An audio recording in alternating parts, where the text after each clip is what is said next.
In 1995, Rick Warren joined emerging church leader Leonard Sweet to do an audio series called Tides of Change. In it, they talked about a new spirituality which was necessary for an age of transition in which the old modern ways of yesterday no longer worked effectively. Leonard Sweet in turn says he was influenced by a myriad of what he calls New Light leaders, which are actually just New Agers. One of these acknowledgements goes to Matthew Fox, the author of The Coming of the Cosmic Christ. It is in reading his work that we start to see the old themes. I foresee a renaissance, a rebirth based on spiritual initiative. This new birth will cut through all cultures and all religions, and indeed will draw forth the wisdom common to all vital mystical traditions in a global awakening I call deep ecumenism. That quote could easily have come from Alice Bailey. Loosely translated, he sees everyone coming together under one religious system. The theme of that whole book is that all humans have Christ consciousness within them. Taking inspiration from this, Leonard Sweet writes in his own book, Quantum Spirituality. Mysticism, once cast to the sidelines of the Christian tradition, is now situated in postmodernist culture near the center. Too many people are nothing, as our empty pews are shouting at us, because we give them neither an energy fire experience of Christ, nor the Christ of an energy fire experience. We may help them apprehend reality through the rudiments of mystical speculations. Mysticism begins in experience, it ends in theology. Because the postmodern world is now abandoning outright atheism and is going back to mystery spirituality, Sweet suggests here that Christianity capitalize on that by incorporating mystery spirituality into their church in order to attract people into the pews.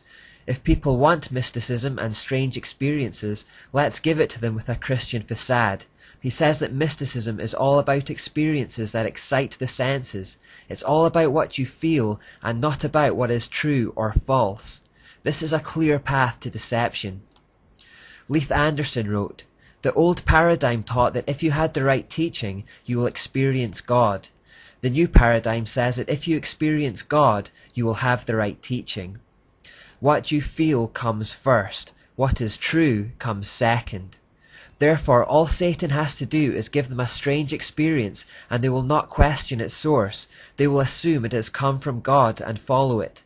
This easily leads to deception, as we have seen over and over throughout history how Satan is able to disguise himself as an angel of light and has inspired people to follow his paths by this method. In order to facilitate this process of exciting the senses and making people feel like they're having a God experience, emerging churches use multisensory worship, which is designed to bombard senses of sight, smell, touch, taste and hearing. This sensory overload makes you feel a certain way, even if it's done with smoke and mirrors, and therefore you are inclined to trust and absorb the teaching, however dark it may be. Speaking of darkness, one of the keys to emerging worship is creating an atmosphere of darkness.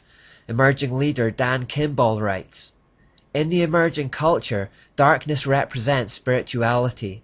We see this in Buddhist temples as well as Catholic and Orthodox churches. Darkness communicates that something serious is happening. You see, because they are part of a conversation and feel it's arrogant to claim Christianity is any better than another religion, they feel they have something to learn from things like Buddhist temples, and are therefore ready to incorporate elements of other religions into their own. Just as there isn't anything really new about the New Age at all, and it's just a regurgitation of ancient ideas, the same is true for the emerging church. They talk about a new way of doing things for the postmodern era, but it's really just incorporating old lies. They often use the term vintage Christianity, referring to the need to recover pagan elements of Catholicism that the Reformation removed. They may also use the term ancient future worship, which implies the same thing, rediscovering ancient Babylonian mystical ideas for the future.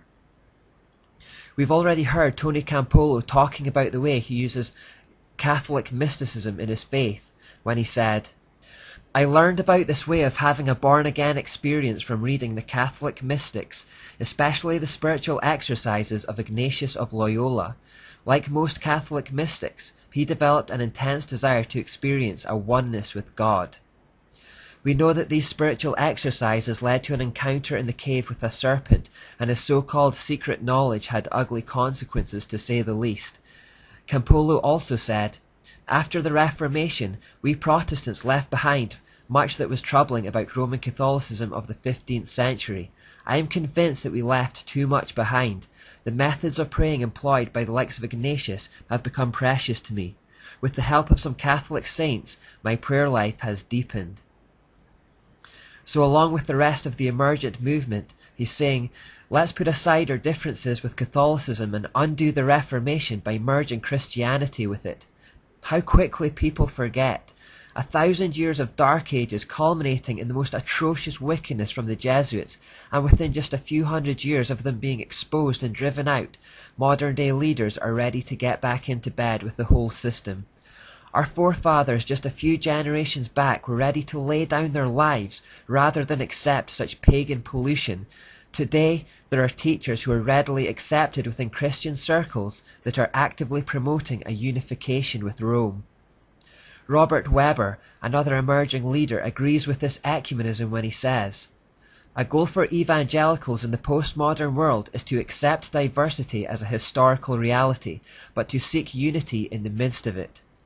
This perspective will allow us to see Catholic, Orthodox and Protestant churches as various forms of the one true church, all based on apostolic teaching and authority, finding common ground in the faith expressed by classical Christianity." Brian McLaren is in the same boat. Many Christian leaders started searching for a new approach under the banner of spiritual formation. This new search has led many of them back to Catholic contemplative practices and medieval monastic disciplines. This has coined the phrase new monasticism, and it is something many well-meaning Christians have been taken in by. You may have heard of something called boiler rooms, which are designed to be an outworking of new monasticism, whereby people maintain a continual rhythm of prayer. Of course, if we were to unite with Catholicism, we would be uniting with the goddess of that religion, who is Asherah in the form of Mary, and we know she has always been completely hostile to Christians throughout history and will have no equals. The Catholic Church has a program to evangelize the whole world, to bring people to Mary, and several Catholic authors have written books about where they see this plan heading. One such author is Thomas W. Petrisco, who wrote the book, Mother of the Secret, From Eucharistic Miracles to Marian Apparitions, Heaven has sought to illuminate and defend what was once the Church's greatest secret. Petrisco sees the Church's greatest secret becoming the cornerstone of a glorious new era. He states in his book, "Visionaries foretell that mankind will move from a secular, agnostic, practically atheistic realm into a world that basks in the reality of God and belief in the supernatural. The prophets say that mankind will then thrive on secure faith and confidence in this reality, for true peace will rule and the Church will reign supreme. Most notably, many Catholic visionaries insist that the world will at last come to deeply understand the power, the mercy and the grace that is available in the miraculous presence of Jesus Christ in the sacrament of the Holy Eucharist." The Eucharist is the circular wafer representing the sun that is placed inside the crescent moon-shaped monstrance and actually represents Baal, not Jesus. And of course, he is only saying what the occultists like Albert Pike, Alice Bailey and Helena Blavatsky have been saying for a long time. People will largely abandon atheism and go back to a new age of mystery spirituality. It's already happening. But the key point is that he believes that Mary, aka Asherah, will be key to all this. It is said that the triumph of the Immaculate Heart of Mary during our times will gloriously lead the world into a new era of peace. Ted and Maureen Flynn expand upon this idea in their book, The Thunder of Justice. As John the Baptist prepared the way for the first coming of Christ, Mary prepares the way for his second coming. Mary proclaims that a new world and era is upon us, and the triumph of her Immaculate Heart and the second Pentecost will usher in the reign of the Sacred Heart of Jesus. Occultists believe that the goddess is preparing the way for their Antichrist. Remember, Anton LaVey called this the Age of Lilith, and believed it began with the Cultural Revolution of the 1960s, so we're already over 50 years into it. According to the Flynns, the coming of this false Christ is very near, as they say they received a prophecy from the Blessed Mother saying, The glorious reign of Christ which will be established in our midst, and the second coming of Jesus into the world is close at hand. Another Catholic, Dwight Longenecker, writes in The Road to Rome that, as we enter the third millennium, Catholicism, evangelicalism, and orthodoxy will continue to converge. Thomas Merton, a Catholic mystic who has been an inspiration to many in the emerging movement, sums up what many feel. We are already one, but we imagine that we are not, and what we have to recover is our original unity. The emerging church that embraces these ideas of ecumenism is trying to lead evangelical Christians back to Rome and the mysteries that course through its veins.